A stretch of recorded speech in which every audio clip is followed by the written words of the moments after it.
早前政府派發1萬蚊嘅時候，好多人咧都會透過網上銀行戶口，希望早啲攞到錢。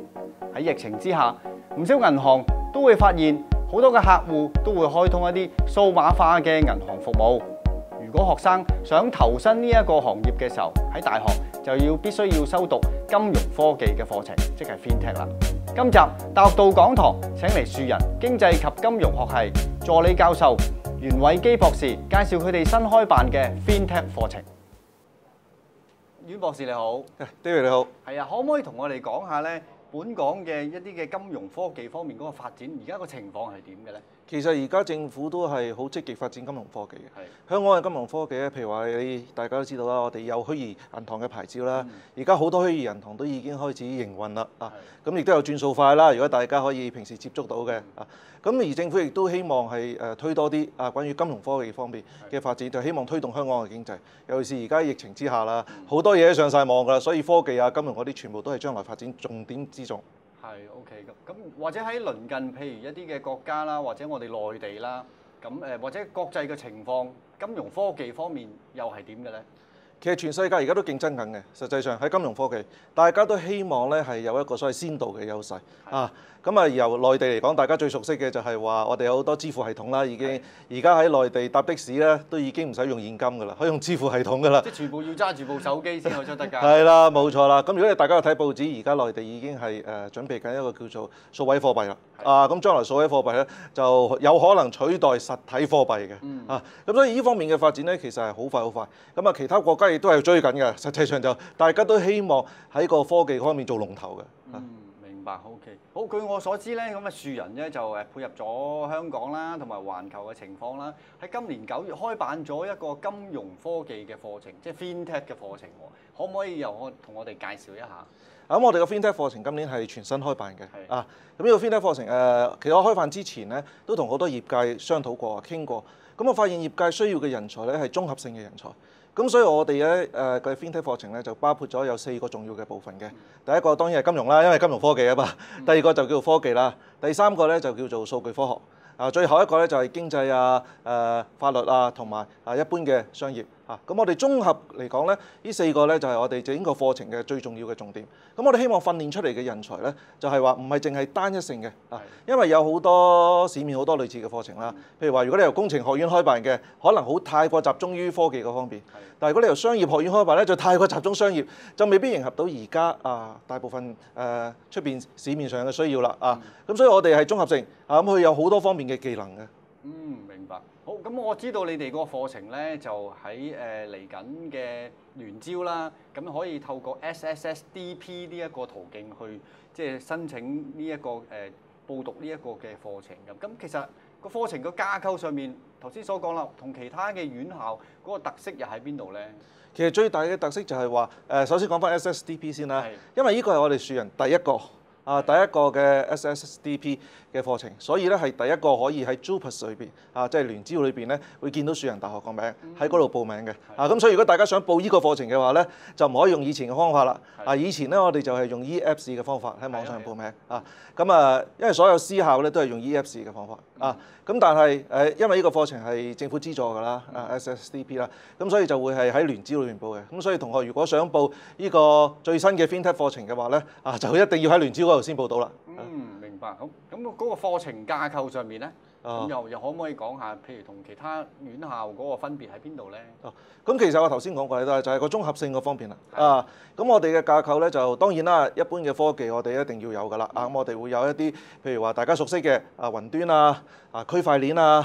金融科技支付系統尤其是人工智能嗰方面咧全部都要用㗎啦。咁同埋而家就算傳統嘅金融行業咧，都開始發展人工智能發展 FinTech 呢方面嘅業務㗎啦。咁所以我哋首先就有呢方面嘅核心課程一定要讀啦。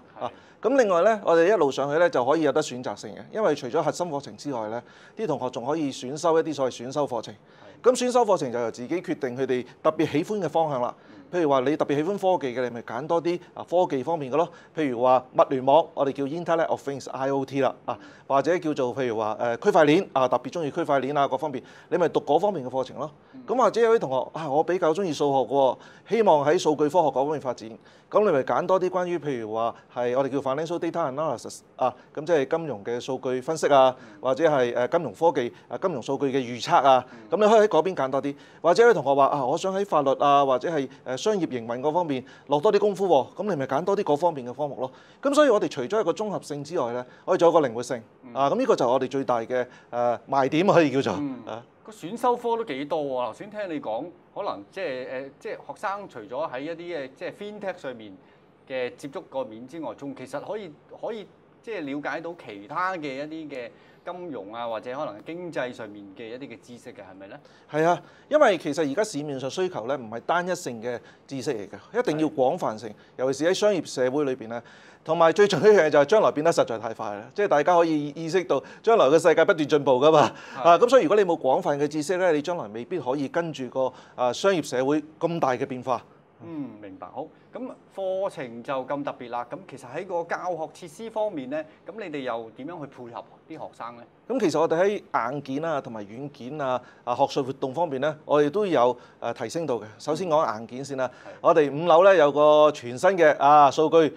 實驗室我哋有大數據實驗室啦，有機械人實驗室啦，有一啲所謂虛擬實境嘅實驗室啦尤其是我哋買多咗好多台嘅高速嘅電腦有13台啦，有4個嘅高速嘅伺服器咁最大特別嘅地方咧，我哋就係着意發展一個叫做智慧校園咁咧，我哋係喺個校園裏邊咧，我哋校園裏邊已經有5G㗎啦我哋當你有咗5G之後咧，我哋就可以將我哋校園裏邊所有嘅數據咧，就放上一個叫做微型雲，我哋叫 Micro Cloud。咁喺嗰度咧，就利用我哋啲高速嘅伺服器咧進行一啲運算咁所以喺我哋讀 FinTech 嗰陣時咧，啲同學讀 FinTech 就可以用到呢啲咁嘅科技啦可以運算方面咧可以快好多啦。因為其實尤其是人工智能咧，喺運算嗰方面，喺電腦運算嗰方面咧係一定要快嘅，如果唔係會做好耐嘅。咁另外學術活動方面咧我哋亦都係有攞咗政府嘅資助啦就搞咗我哋叫做一個關於FinTech關於係Digital Enterprise 我哋叫做數位營商FinTech 同埋 Fin Regulation 即係金融科技啦，同埋金融監管一系列嘅一個研究咁我最近先至請到一啲由芝加哥大學牛津大學紐約大學嘅學者，而家仲係 Zoom 同我哋做一啲 Zoom 嘅講座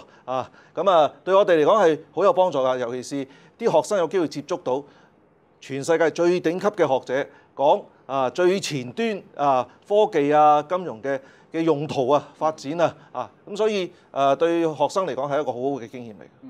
咁頭先講咗啲硬件啦，軟件又可唔可以介紹一下？學生可以接觸到啲乜嘢嘅軟件，同實務上面係咪都有一啲嘅相關嘅咧？係㗎其實譬如話我哋本身嚟講有一啲所謂軟件係幫助學生去進行一啲運算嘅方法啦我哋買咗啲新嘅軟件嚟提升學運算嘅速度咧，因為要配合翻我哋嘅大型嘅伺服器啦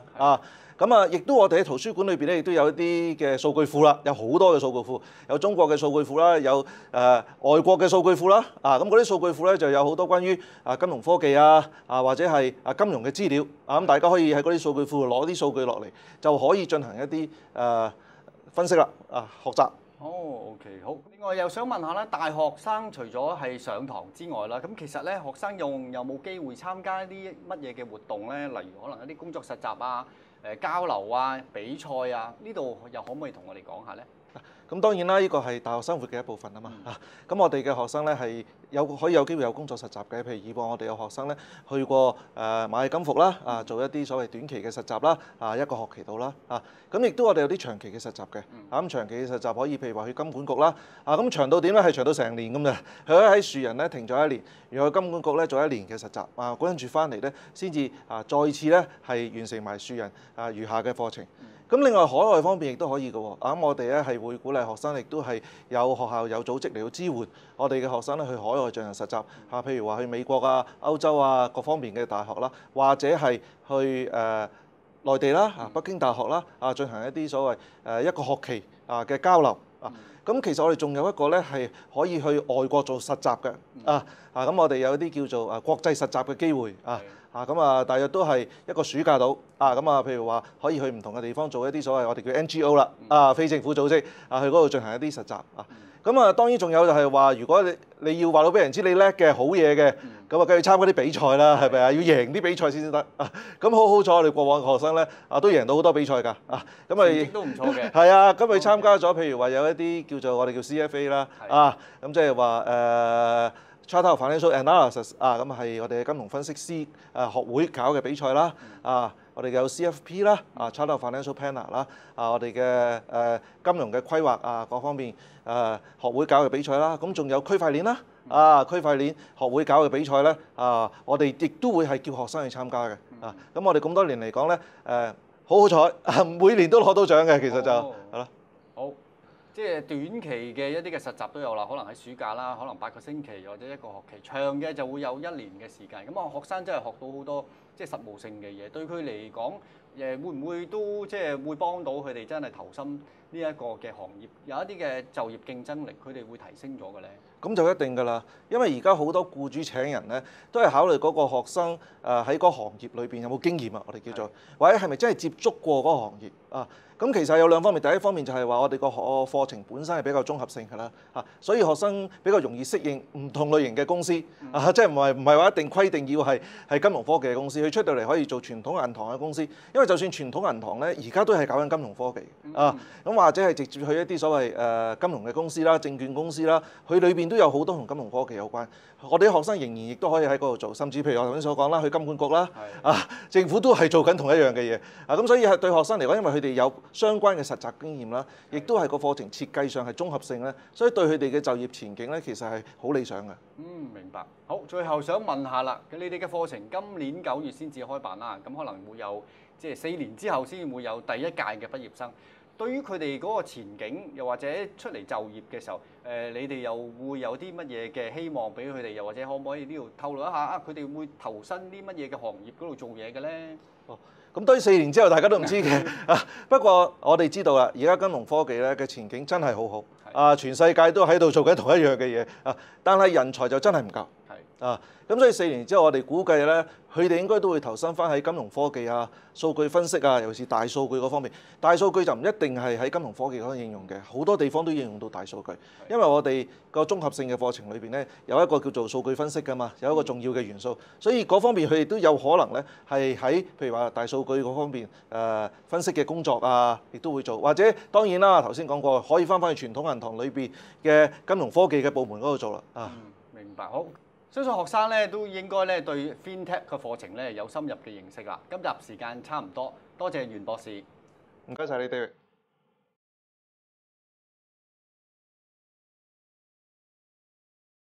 各位同學，如果想報讀我哋呢個全新嘅 FinTech 課程嘅話咧，就要考慮幾樣嘢嘅喎。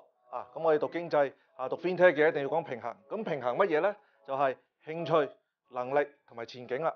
第一樣一定要對金融科技有興趣啦。咁如果大家唔知咩叫金融科技嘅話咧，諗下你有冇用過手機銀行大家對於寫 program 有冇興趣或者大家打遊戲機嗰陣時有冇用過一啲所謂金融科技嚟到課金如果大家對於金融科技各方面係有興趣嘅話咧咁就適合報呢個課程啦。第二樣係能力咁能力方面我哋當然大家最清楚自己嘅能力係乜嘢㗎啦。咁大家個邏輯思維好唔好先因為金融科技我哋需要有邏輯思維啦。數學方面嘅能力啦，有少少嘅要求嘅，我哋數學一定要到3嘅，因為如果你到咗3之後咧，對於你喺邏輯思維對於你喺寫 program甚至對於你將來讀其他嘅課程咧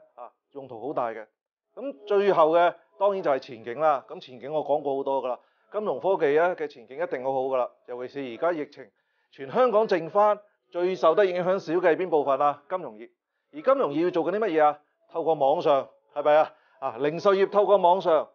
所有全部都透過網上，網上做嘅嘢就一定係金融科技，係咪你網上進行交易㗎嘛，交易就要用錢，錢 involve 啲咩就係金融科技啦。咁希望